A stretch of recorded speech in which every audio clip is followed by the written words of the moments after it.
My dear students, welcome. Here I am Prosenjit. নমস্কাৰ তোমালোকক গণিত পাঠলৈ স্বাগতম জনাইছোঁ। আজি এই ভিডিঅ'টোত কিছুমান গণিতৰ সমস্যাৰ সমাধান কৰি বুজাই দিয়াৰ চেষ্টা কৰা হৈছে। তোমালোকে ভিডিঅ'টো সম্পূৰ্ণকৈ চাবা, প্ৰতিটো প্ৰশ্নৰ ব্যাখ্যাৰ সৈতে বুজাই দিয়াৰ চেষ্টা কৰা হৈছে। ছাত্ৰ ছাত্ৰীসকল, তোমালোকে গণিত ইতিমধ্যে বহুত শিকিলা। আজি আহাচোন আমি এটা মডেল কুৱেশ্যন পেপাৰ সলভ কৰোঁ। আহাচোন আমি শিকোঁ। 1 নম্বৰটো আছিলে শুদ্ধ উত্তৰটোত ৰাইট চিন দিয়া। ইয়াত শুদ্ধ উত্তৰটোত আমি ৰাইট চিন দিব লাগিব। এটা প্ৰশ্নৰ কেইবাটা অপশ্যন দিয়া আছে। এই নম্বৰটো আছিলে এটা অংকৰ আটাইতকৈ সৰু সংখ্যাটো কি? আমি জানো যে এটা অংকৰ সংখ্যাকেইটা কি কি আমি জানো যে যেনেকৈ 1 2 3 4 5 6 7 8 9 এইদৰে হয় নাই? এতিয়া এটা অংকৰ আটাইতকৈ সৰু সংখ্যাটো কি? আমি স্বাভাৱিক সংখ্যাই ধৰিছোঁ হয় নাই? স্বাভাৱিক সংখ্যা ক'ৰ পৰা আৰম্ভ হয়? 1ৰ পৰা। তেনেহ'লে এটা অংকৰ আটাইতকৈ সৰু সংখ্যাটো হ'ব 1। এইটো হ'ব শুদ্ধ। বি নম্বৰটো আছিলে এটা অংকৰ আটাইতকৈ ডাঙৰ অংকটো কি? এটা অংকতে ডাঙৰ সংখ্যা কি লিখিব পাৰি? এটা অংকৰ আটাইতকৈ ডাঙৰ সংখ্যাটো কি? 9 নহয় জানো? 9তকৈ তো এটা অংকৰ আৰু ডাঙৰ সংখ্যা নাই। এইটো হ'ব 9। চিটো আছিলে দুটা অংকৰে গঠিত আটাইতকৈ সৰু সংখ্যাটো কি? দুটা অংকৰে মানে একক দশক দুটা অংকৰে গঠিত। দুটা অংকৰে গঠিত সংখ্যাবিলাক কি কি? যেনেকৈ 10ৰ পৰা একেবাৰে 99 লৈকে। 10 11 12 13 99 লৈকে। আটাইতকৈ সৰু কি পালোঁ আমি? 10ৰ পৰা ষ্টাৰ্ট। সেইটো হ'ব 10। দুই নম্বৰটো আছিলে দুটা অংকৰে গঠিত আটাইতকৈ ডাঙৰ সংখ্যাটো কি? ইয়াত আমি পাইছিলোঁ যে দুটা অংকৰে গঠিত সংখ্যাবিলাক 10ৰ পৰা ষ্টাৰ্ট হয় আৰু 99 লৈকে। ইয়াতকৈ 99ৰ ওপৰত দুটা অংকৰ সংখ্যা নাই। সেইকাৰণে আটাইতকৈ ডাঙৰটো কি হ'ব? 99। দুটা অংকৰে গঠিত আটাইতকৈ ডাঙৰ সংখ্যাটো কি হ'ব? 99। সেইটো হ'ব। এই নম্বৰটো আছিলে তিনিটা অংকৰে গঠিত আটাইতকৈ সৰু সংখ্যাটো কি? এতিয়া তিনিটা অংকৰে গঠিত আটাইতকৈ সৰু সংখ্যাটো কি হ'ব? তিনিটা অংকৰে গঠিত আটাইতকৈ সৰু সংখ্যাটো হ'ব তিনিটা অংকৰে গঠিত সংখ্যা ক'ৰ পৰা ষ্টাৰ্ট হয়? 1ৰ পৰা ষ্টাৰ্ট হয়। 1ৰ পৰা 999 লৈকে। আটাইতকৈ সৰু হ'ল কিন্তু 100, আটাইতকৈ ডাঙৰ হ'ল 999। তো ইয়াত আমাক কৈছে তিনিটা অংকৰে গঠিত আটাইতকৈ সৰু সংখ্যাটো কি? কি হ'ব? 100। এইটো শুদ্ধ হ'ব। এফটো আছিলে তিনিটা অংকৰে গঠিত আটাইতকৈ ডাঙৰ সংখ্যাটো কি? ইতিমধ্যে আমি পালোঁ যে তিনিটা অংকৰে গঠিত সংখ্যাবিলাক আৰম্ভ হয় ক'ৰ পৰা? 1ৰ পৰা 999 লৈকে। তাৰমানে ইয়াত তিনিটা 1 2 তিনিটা অংক আছে নাই? তেনেকৈ 999টো 1 2 3টা। এইটো হ'ল 999 আটাইতকৈ ডাঙৰ। তেনেহ'লে তিনিটা অংকৰে গঠিত আটাইতকৈ ডাঙৰ সংখ্যাটো কি হ'ব? 999। এইটো হ'ব শুদ্ধ। যিটো আছিলে 3 4ৰে গঠিত আটাইতকৈ সৰু সংখ্যাটো কি?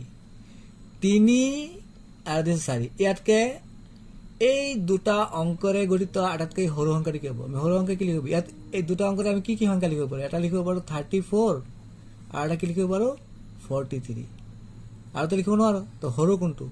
34 সৰু হয় নাই? তেনেহ'লে কোনটো অপশ্যন? 3 নম্বৰটো হ'ব শুদ্ধ।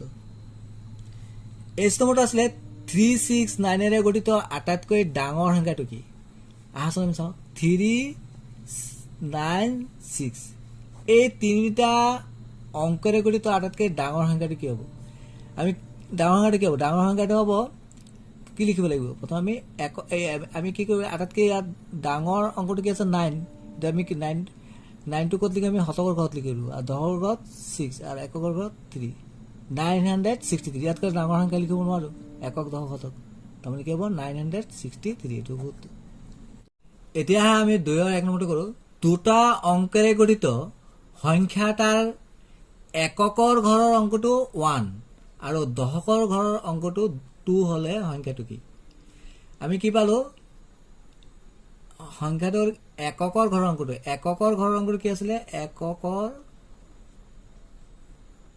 ঘৰৰ অংকটো কি আছিলে? 1 আৰু দশকৰ ঘৰৰ অংকটো কিমান আছে? 2। এতিয়া আমি সংখ্যাটো লিখিব লাগে। এতিয়া সংখ্যাটো কি হ'ব?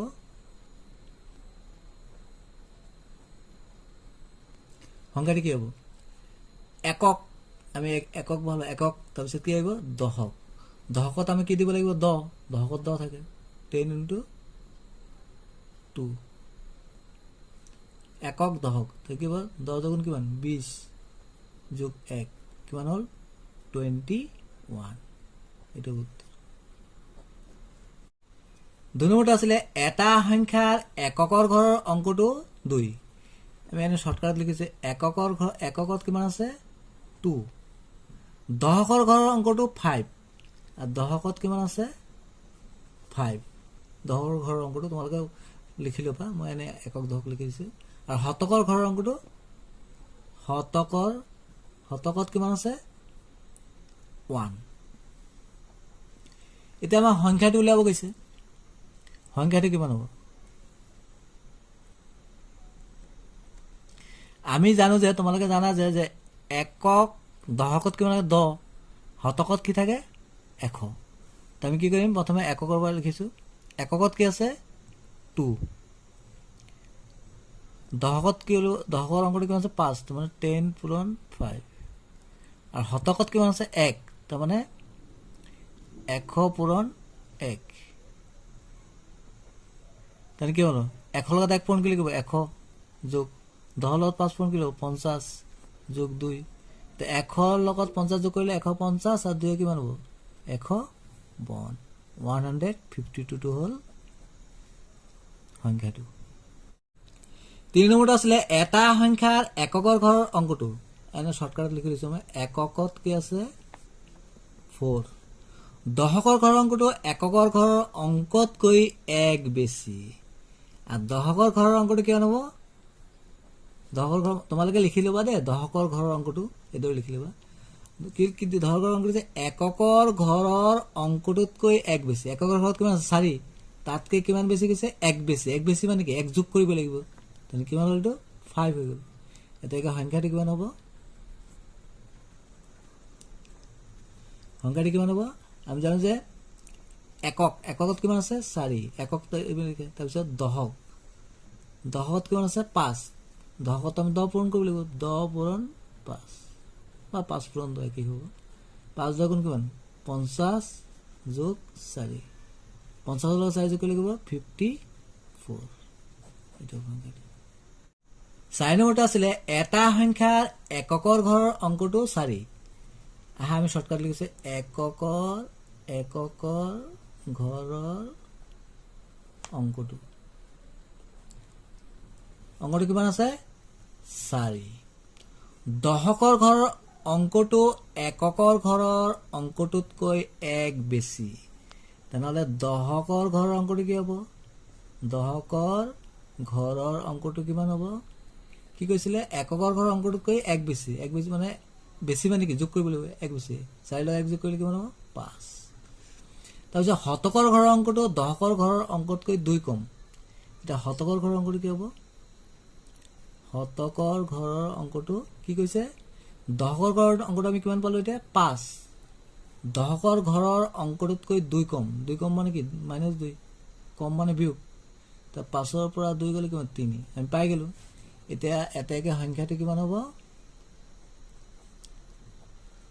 আমি এককৰ পৰা লিখিব লাগিব এককটো এপিনে লিখিলে একক তাৰপিছত কি আহিব দশকৰ 10 পূৰণ দশকত কিমান আছে 5 তাৰপিছত কি আহিব শতকৰ 100 পূৰণ শতকত কিমান আছে 3 যেহেতু শতকত আছে তেনে 100 লাগিব পূৰণ কৰিবলৈ 100 লগত 3 পূৰণ কৰিলে 300 যোগ এইটো পূৰণ কৰিলে কি হ'ব 50 যোগ 4 এম যোগ কৰিলে 300 লগত 50 যোগ কৰিলে 350 আৰু 4 যোগ কৰিলে 354 তাৰ মানে 354 হ'ব সংখ্যাটো এইটো আনসাৰ 5 নম্বৰ আছিলে এটা সংখ্যাৰ এককৰ ঘৰৰ অংকটো আমি লিখি লৈছো এককৰ ঘৰৰ অংকটো কিমান আছে 0 দশকৰ ঘৰৰ অংকটো 3 আৰু দশকৰ ঘৰৰ অংকটো কিমান 3 শতকৰ ঘৰৰ অংকটো এটা শতকৰ ঘৰৰ অংকটো কিমান কৈছে শতকৰ ঘৰৰ অংকটো দশকৰ ঘৰৰ অংকটোতকৈ 2 বেছি দশকৰ 3 আছিল তাতকৈ 2 বেছি মানে 2 যোগ তখন কিমান পালো আমি 5 এতিয়া আমি সংখ্যাটো লিখো এতেকে সংখ্যাটো নিৰ্ণয় সংখ্যাটো কিমান হ'ব এককটো প্ৰথমে এককটো কি আছিল 0 যোগ দহকত কিমান আছে 3 দহকত আমি কি পূৰণ কৰিব 10 হয় নাই তো 10 পূৰণ 3 একক দহক এটা শতকত 5 আছে তো শতকত 5 হলে কি হ'ব 100 পূৰণ 5 কাৰণ শতকত আছে তেনেহলে আমি পূৰণ কৰিলে কিমান পাম এইটো পূৰণ কৰিলে 500 হ'ল যোগ এটা কিমান হ'ল 30 হ'ল 30 3 দুগুণ 30 যোগ 0 আমি যোগ কৰো 500 কিমান হ'ব 30 530 হ'ব সংখ্যাটো 6 নম্বৰটো আছিল 1 ৰ পৰা 1 বিয়োগ কৰিলে কিমান পাবা এটা কি ইজি 1 ৰ পৰা আমি যদি 1 বিয়োগ কৰি দিও কিমান হ'ব ইয়াত 0 ৰ পৰা তুমি 1 বিয়োগ কৰিব ইয়াৰ পৰা আমি 1 ধৰণ ধাৰ কৰিলো 10 পৰা 1 গলে 9 ইয়াত কিমান আছে এতিয়া 9 তাৰ মানে 99 1 ৰ পৰা 1 বিয়োগ কৰিলে কিমান হ'ব উত্তৰটো 99 এটা হ'ব आंसर 7 টো আছিল 100 ৰ ঠিক আগৰ সংখ্যাটো কি 100 ৰ ঠিক আগৰ ধৰা হল এইটো 100 আমি এইটো লিখিলে এই 100 আছে ইয়াৰ আগত কি মান হ'ব 99 হ'ব হয় নাই তাৰ মানে 100 ৰ ঠিক আগৰ সংখ্যাটো কি 99 এটো আছিল 999 ৰ লগত 1 যোগ কৰিলে কিমান হ'ব 1000 হ'ব নহয় জানো আমি এইটো কৰি চাব কিমান যোগ কৰিব লাগিব 1 9 কে 10 10 শূন্য কৰিলে 1 9 কে 10 10 শূন্য কৰিলে 1 9 কে 10 কিমান হ'ব 999 ৰ লগত 1 যোগ কৰিলে কিমান পাবা তোমালোকে 1000 1000 9 নম্বৰটো আছিল 999 ৰ ঠিক পিছৰ সংখ্যাটো কি তোমালোকে যদি এইদৰে সংখ্যাটো লিখা 999 পিছৰটো কিমান আহিব নিশ্চয় 1000 আহিব হয় নাই তাৰ মানে পিছৰ সংখ্যাটো কিদৰে উলিয়াই পিছৰ সংখ্যাটো যদি উলিয়াব লাগে তেতিয়ালে যিমান সংখ্যাটো দিব তাৰ লগত তোমালোকে কি কৰিবা 1 যোগ কৰি দিবা আৰু যদি আগৰ সংখ্যাটো দিয়ে তেতিয়ালে কি কৰিবা 1 বিয়োগ কৰি দিবা এটো পিছৰ সংখ্যাটো ওলাব কৈছে না সেইকাৰণে আমি 1 যোগ কৰি কিমান পালো 1000 10 নম্বৰটো আছিল 785 সংখ্যাটোৰ 8 ৰ স্থান কি আচন 785 এটো হল একক এটো হল দহক এটো হল শতক আমি এটো জানো একক দহক শতক তো এটো স্থান কি হল এটো স্থানটো ক'ত আছে দহকত আছে না জানো এটো স্থান হল দহক 11 টো আছিল 785 সংখ্যাটোৰ 8 ৰ স্থানীয় মান আমি কিদৰে উলিয়াব লাগে তোমালোকে এইদৰে চাই লোৱা মই এটো বনাই দেখাইছো আমি যদি এইদৰে লিখো এটো হল একক এটো হল দহক এটো হল শতক তেনেহলে এটা একক দহক শতক একক দহক শতক এটা এটা স্থানীয় মানটো কত হল দহকত হল তেনেহলে আমি কি লিখিম এটোৰ স্থানীয় মানটো কিমান হ'ব 8 দ হয় নাই 8 দ মানে কি 8 পূৰণ 10 তো মানে কি হল 80 12 টো আছিল 823 সংখ্যাটোৰ 8 ৰ স্থান কি 823 এটো স্থান কি হ'ব এটো হল একক এটো হল দহক এটো হল শতক একক দহক শতক এটো স্থানটো কি হল 8 শতক এই স্থানটো কি হ'ব 8 শতক